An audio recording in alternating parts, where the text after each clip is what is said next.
Good day, everyone. I am going to discuss to you a literary piece entitled The Declaration of Independence by Thomas Jefferson. But before that, let's take a trip to USA to have a short introduction of it. Welcome to the USA, or also known as the United States of America. It is one of the largest and most diverse countries in the world, located in North America. The nation is composed of 50 states, each with its unique culture, history, and geography. The capital city is Washington, D.C., a political and historical hub known for landmarks such as the White House, Capitol Building, and Lincoln Memorial. The USA has a population of approximately 331 million people, representing a wide range of ethnicities, languages, and traditions. Although English is the official language, the country is home to people from all corners of the globe, making it a cultural melting pot. Spanish, Chinese, Tagalog, and many other languages are widely spoken across different regions. The USA is also known for its cultural influence worldwide, from Hollywood movies to popular music genres like jazz, hip hop, and country. It's a land of opportunities where people come in search of the American dream, striving for success, innovation, and progress. And now, let's dive into the life of the author of this literary piece, Thomas Jefferson. So this is Thomas Jefferson. He was born in April 13, 1743 to July 4, 1826. He was a prominent American figure who played many roles including statesman, planter, diplomat, lawyer, architect, philosopher, and founding father. He was a man of many talents and intellectual pursuits, deeply committed to the ideas of liberty and democracy. Jefferson is most known for being the principal author of the Declaration of Independence, a document that proclaimed the American colonists' right to self-governance and has become one of the most important texts in American history. His words, particularly the famous assertion that all men are created equal, have resonated through the centuries and inspired movements for freedom and equality worldwide. Jefferson also served as the third president of the United States from 1801 to 1809. His presidency was marked by significant achievements including the Louisiana Purchase, which doubled the size of the United States, and the Lewis and Clark Expedition, which explored the newly acquired Western territories. He also sought to reduce the federal government's power while promoting an agrarian-based society, which he believed would safeguard the nation's democratic values. Before his presidency, Jefferson held the position of the first U.S. Secretary of State in 1719 to 1793 under President George Washington and the second Vice President of the United States in 1797 to 1801 under President John Adams. In these roles, he was a staunch advocate of states' rights and a proponent of republicanism, which favored a government that derived its authority from the people rather than a monarchy or aristocracy. Throughout his life, Jefferson was a complex figure. While he advocated for liberty and equality, he was also a slaveholder, owning hundreds of enslaved people at his Monticello plantation. His legacy continues to provoke debate and reflection on the contradiction between his ideals and practices. A staunch advocate of democracy, republicanism, and natural rights, Jefferson left an enduring legacy on American political philosophy and institutions. His contributions significantly shaped the course of American history and to continue the influence discussion on democracy, freedom, and human rights. At this juncture, Thomas Jefferson will read to you his literary piece entitled The Declaration of Independence. In Congress, July 4, 1776, the unanimous declaration of the 13 United States of America. When in the course of human events, it becomes necessary for one people to dissolve their political bonds which have connected them with another, and to assume among the powers of the earth the separate and equal station to which the laws of nature and of nature's God entitle them. A distant respect to the opinions of mankind requires that they should declare the causes which impel them to the separation.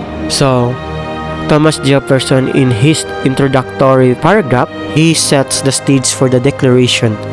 It explains that there are times in history when it becomes necessary for one group to break away from another and form their own government. This passage emphasizes that such a decision should be made with care and respect for the opinions of others, implying that the reasons for separation should be clear and justified. We borrow these truths to be self-evident, that all men are created equal, that they are endowed by their Creator with certain unalienable rights, that among these are life, liberty, and the pursuit of happiness. That to secure these rights, governments are instituted among men, driving their just powers from the concept of the governed. That whenever any form of government becomes destructive of these ends, there is the right of the people to alter or to abolish it, and to institute new government, laying its foundation on such principles and organizing its powers in such form as to them shall seem most likely to affect their safety and happiness. So in this line, this one is the most famous section of the document, where the writers lay out the fundamental principles of the human rights. It asserts that all people are born with certain rights that cannot be taken away, such as life, liberty, and the pursuit of happiness. It also explains the governments are created to protect these rights, deriving their power from the consent of the governed, which is the people. If a government fails to protect these rights, the people have the right to alter or abolish it and establish a new government that better serves their safety and happiness. Prudence, indeed, we dictate that governments long established should not be changed for light and transient causes, and accordingly, all experience has shown that mankind are more disposed to suffer, while evils are sufferable, than to right themselves by abolishing the forms to which they are accustomed. But when a long train of abuses and usurpations, pursuing invariably the same object in visas, decide to reduce them under absolute despotism, it is their right, it is their duty to throw off such government and to provide new guides for their future and security, such has been the patient sufferance of these colonies, and such is now the necessity which constrains them to alter the former systems of government. The history of the present King of Great Britain is a history of repeated injuries and usurpations, all having indirect object the establishment of an absolute tyranny over the states. This paragraph advises caution. It acknowledges that it's not wise to overthrow governments for minor or temporary issues. Governments that have been established for a long time should not be changed without serious and justifiable reasons. However, when a government consistently oppresses its people and abuses its power, it becomes necessary and justified to replace it. To prove this, let Fox be submitted to a candid world. He was refused his assent to laws, the most wholesome and the necessity for the public good. He was forbidden his governors to pass laws of immediate and pressing importance, unless suspended in their operation till his assent should be obtained, and when so suspended, he has utterly neglected to attend to them. He was refused to pass other laws for the accommodation of large districts of people, unless those people would relinquish the right of representation in the legislature, a right inestimable to them and formidable to tyrants only. He has called together legislative bodies at places unusual, uncomfortable, and distant from the depository of the Republic records, for the sole purpose of fatiguing them into compliance with his measures. He has dissolved representative houses repeatedly for opposing with manly firmness his invasion on the rights of the people. He has refused for a long time, after such delusions, to cause others to be elected, whereby the legislative powers, incapable of the annihilation, have returned to the people at large for the exercise. The state remaining in the meantime exposed to all the dangers of the invasion without and convulsions within. He has endeavored to prevent the population of the states for that purpose obstructing the laws for naturalizations for foreigners, refusing to pass others to encourage their migrations hither, and raising the condition of new appropriations of lands. He has obstructed the administration of justice by refusing his assent to laws for establishing judiciary powers. He has been judged dependent on his will alone for the tenure of their offices, the amount and payment of their salaries. He has erected a multitude of new offices and sent hither swarms of officers to harass other people and eat out their substance. He has kept among us, in terms of peace, standing armies without the consent of our legislators. He has affected to render the military independent of and superior to civil power. He who has combined with others to subject us to jurisdiction foreign to our constitution and unacknowledged by our laws, giving his assent to their acts of pretended legislation for quartering large bodies of armed troops among us, for protecting them by a mock trial from punishment for any murders which they should commit on the inhabitants of the states, for cutting off our trade with all parts of the world, for boxing taxes on us without our consent, for depriving us in many cases of the benefits of trial by jury, for transporting us beyond seas to be tried for pretending offenses, for abolishing the free system of English laws in a neighboring province, establishing therein an arbitrary government, and enlarging its boundaries so as to render it at once an example and fit instrument for introducing the same absolute rule into these colonies, for taking away our charters, abolishing our most valuable laws, and altering fundamentally the forms of our governments, for suspending our own legislatures and declaring themselves invested with power to legislate for us in all cases whatsoever.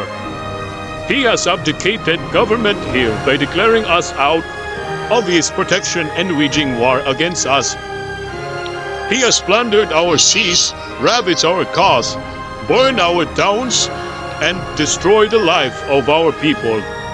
He is at this time transporting large armies of foreign mercenaries to complete the works of death, desolation, and tyranny, already done with circumstances of cruelty and perfidy, scarcely paralleled in the most barbarous ages, and totally unworthy the head of a civilized nation. He has constrained our fellow citizens, taking captive on the high seas to bear arms against their country, to become the executioners of their friend and brethren, or to fall themselves by their hands. He has excited domestic insurrections amongst us, and has endeavored to bring on the inhabitants to our frontiers the merciless Indian savages, whose known rule of warfare is an undistinguished destruction of all ages, sexes, and conditions. Here, the declaration shifts to listing the specific grievances against King George III of Britain. The writers accuse him of various forms of tyranny and oppressions against the American colonies. These complaints include imposing unjust laws, dissolving colonial legislators, maintaining a standing army in peacetime without consent, cutting off trade, imposing taxes without representation, and denying the colonies a fair trial, among others. These sections serve as to justify why the colonies are seeking independence by showing that the British government has violated their rights repeatedly. In every stage of these oppressions, we have petitioned for redress in the most humble terms. Our repeated petitions have been answered only by repeated injury. A prince whose character is thus marked by every act which may define a tyrant is unfit to be the ruler of a free people. Nor have we been wanting in attentions to our British brethren. We have warned them from time to time of attempts by their legislator to extend an unwarrantable jurisdiction over us. We have reminded them of the circumstances of our emigration and settlement here. We have appealed to their native justice and magnanimity, and we have conjured them by the ties of our common kindred to disavow these usurpations, which would inevitably interrupt our connections and correspondence. They too have been deaf to the voice of justice and of consanguinity. We must, therefore, acquiesce in the necessity which denounces our separations and hold them, as we hold the rest of mankind enemies in war, in peace, friends. So in this section, explains that the colonies didn't rush into rebellion. They tried many times to peacefully resolve their issues with Britain. They sent petitions and sought justice, but their efforts were ignored or met with further abuse. This reinforces the point that their decisions to declare independence is not made lightly, but is a result of British refusal to address their grievances.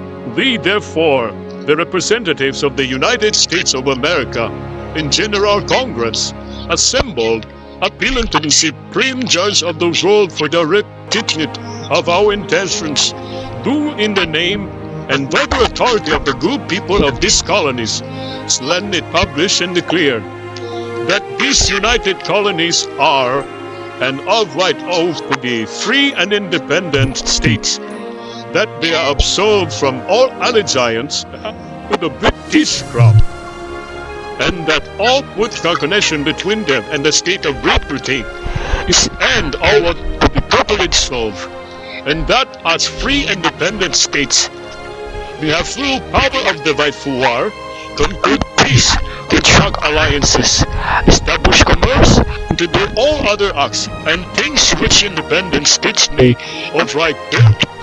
And for the support of this declaration, with a full reliance on the protection of divine providence, we mutually pledge to each other our lives, our fortunes, and our sacred honor.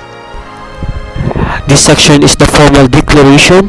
The representatives of the colonies in the name of American people declare that the colonies are no longer under British rule and are now free and independent states. This means they have full authority to do things independent nations, like making alliances, conducting trade, and engaging in war. They sever all political ties with Britain. The signers make a solemn pledge to stand together in support of this declaration. They vow to sacrifice their lives, their wealth, and their honor to cause independence.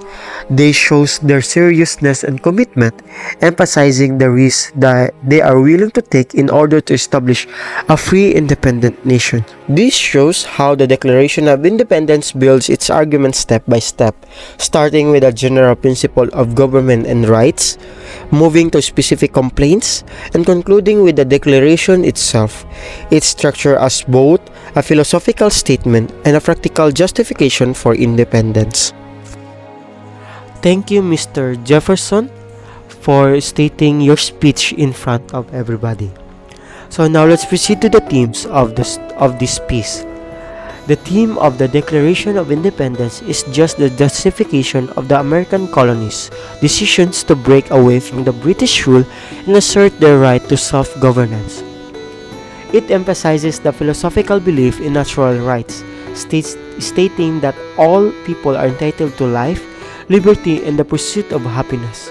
The document asserts that governments are established to protect these rights, and when they fail to do so, the people have the right to alter or abolish them. The Declaration also highlights themes of freedom, equality, and necessity of overthrowing tyrannical governments that violate citizens' rights. Though a detailed list of grievances against King George III, it portrays British rule as oppressive and illegitimate, thus providing moral and political grounds for the colonies' independence. The closing section calls for the colonies to unite as free and independent states, capable of self-determination on the global stage. So let's proceed to the message of this piece. The message of the Declaration of Independence is that the American colonies have the right to break away from the British rule because their inherent rights to life, liberty, and the pursuit of happiness have been violated. It asserts that when a government becomes tyrannically it and fails to protect these fundamental rights, it is only the right it is not only the right but the duty of the people to overthrow that government and establish a new one that ensures their freedoms. The text also communicates the idea that the colonies' decisions to declare independence is not taken lightly but is a necessary response to a long series of abuses by King George III.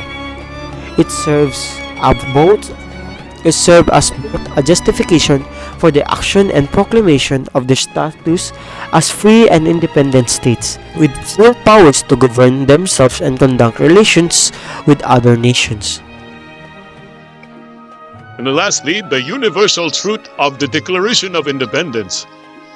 It is that all people possess inherent, inalienable rights, such as life, liberty, and pursuit of happiness, and that governments derive their legitimacy from the concept of government when a government fails to protect these rights and becomes oppressive. People have the moral right to resist or overthrow it and establish a new system that ensures that their freedom and well-being. This truth reflects a timeless principles of human dignity, equality, and self-determination. It transcends the specific historical context of the American colonies and speaks to the broader human experience of striving for justice and the protection of individual rights against tyranny or injustice. So that would end for my discussion about the literary piece entitled The Declaration of Independence by Thomas Jefferson. I hope you were inspired by me, Thomas Jefferson, to fight for fairness and justice. Thank you for that, Mr. Jefferson, and thank you for joining with us as we discuss your literary piece entitled The Independence of Literature. That would end for my report. Thank you for listening. Have a good day, everyone. God bless.